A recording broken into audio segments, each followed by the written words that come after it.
Programang ito ay rated SPG. Striktong patnubay at gabay ng magulang ang kailangan. Maaaring may masiselang tema, lengguwahe, karahasan, sexual, horror o droga na hindi angkop sa mga bata.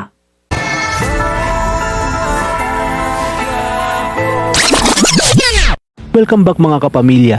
Papalis na sana sina Severino sa Calle Hidalgo dahil hindi nga sila nakalusot sa mga taong naroroon na makapasok upang makapag-imbestiga sa totoong nangyari sa pagkamatay ni Greg.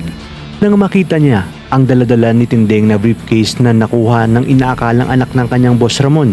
Kung kaya't dito ay sinundan nila si Tinding hanggang sa makarating nga ito sa ospital.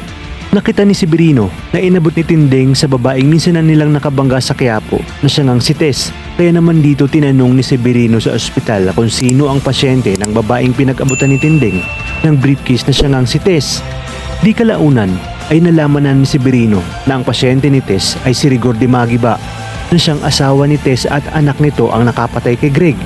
Kung kaya't malakas ang hinala ni Severino na ito nga ang anak ng kanyang boss Ramon na si Tanggol. Agad niyang tatawagan ang kanyang boss Ramon upang sabihin ang mga impormasyong kanyang nalaman. Kaya naman magugulantang si Ramon matapos niyang malaman na ang pulis palang gusto siyang patayin ng 2 beses ay ang asawa pala ng babaeng kanyang pinag-iwanan ng lahi sa Quiapo na siyang ina ng kanyang anak. At nang nalaman na ni Ramon na napunta kay Rigor ang attache case na hinablot ni Tanggol sa nakaraan nilang engkwentro, ay agad na iutos ni Ramon na ipunin ang lahat ng kanilang mga tauhan dahil tatambangan umano nila si Rigor upang bawiin ang mga droga at ang kanyang anak na siya ngang si Tanggol.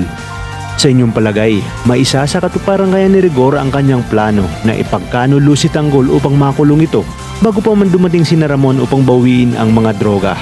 Kaya naman mga kapamilya, tutok lang dahil marami pa tayong dapat abangan dito lang sa bagong tinututukan ng sambayanan, ang FPJ's Batang Quiapo.